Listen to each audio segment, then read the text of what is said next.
आता त्याला धूप दीप हे अर्पण करायचे। सर्व मंगल मांगल्ये शिवे सर्वार्थ साधिके। प्रत्येक वेळेला नेहमी आपल्या एक भारतीय नव्हे तर आता विज्ञानाने सिद्ध केलेली संकल्पना आहे की पाणी जे आहे त्याच्यात विचार धरले जातात आणि ते पाणी विचार करून सोडलं की नंतर त्याची वाफ होऊन जेव्हा ते आसमंतात जातं तेव्हा तो विचार सगळीकडे पसरतो।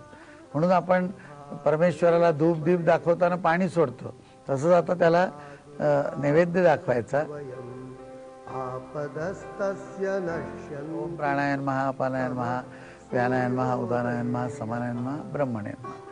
म्हणजे जो आत्मा आहे त्याच्यासाठी किंवा जे सर्व ब्रह्म आहे त्यासाठी म्हणूनही ते वृद्धी व्हावी, ती साक्षीत्व भाव वाढावा यासाठी म्हणून हा प्रसाद जो आहे तो दिलेला आहे। अन्न ग्रहण करताना हे नेहमी स्वतःही लक्षात ठेवायचं की पंचप्राणांची वृद्धी व्हावी, नुसतं मनाला सुख देईल असं अन्न उपयोगाचं नाही।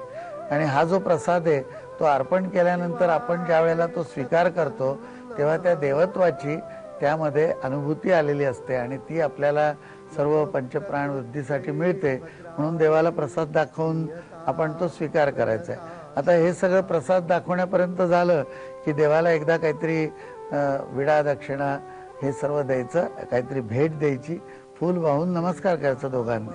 विद्या षोडशी भुवनेश्वरी भैरवी छिन्नमस्ता च विद्या धूमावती तथा।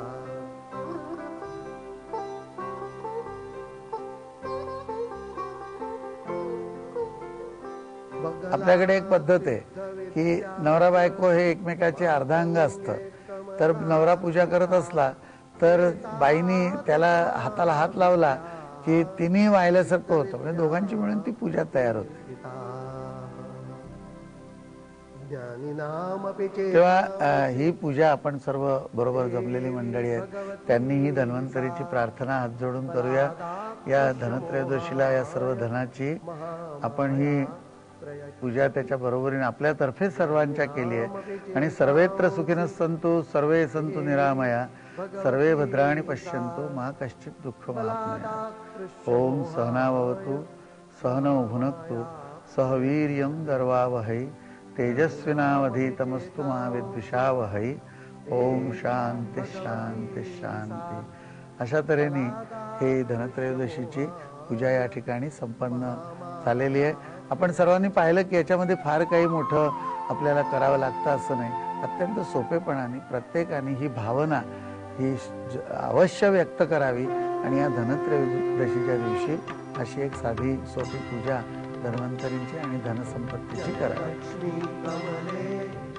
दसऱ्याच्या दिवशी आपण पूजन करतो सरस्वतीचं आणि आपल्या ज्या मशीन्स किंवा ज्या एखाद्या यंत्रसामुग्रीद्वारे आपण त्याच्यावरती आपली कला दाखवतो तेवढ्यापुरतं, परंतु आपलं एकूण जीवन चालण्याच्या दृष्टीने जी पूजा करायची त्या सर्व पूजेमध्ये हे सर्व धन येतं।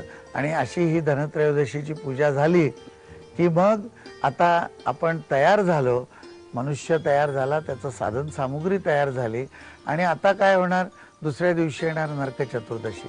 तेव्हा नरक चतुर्दशीला सकाळी सूर्योदयापूर्वी उठावं असं म्हणतात आणि सूर्योदयापूर्वी उठून छान उठणं आणि तेल लावून खूप सारा मसाज करून अभ्यंग करून स्नान करायचं। त्या स्नानामध्ये सुद्धा अर्धस्नान झाल्यानंतर ओवाळायचं असतं।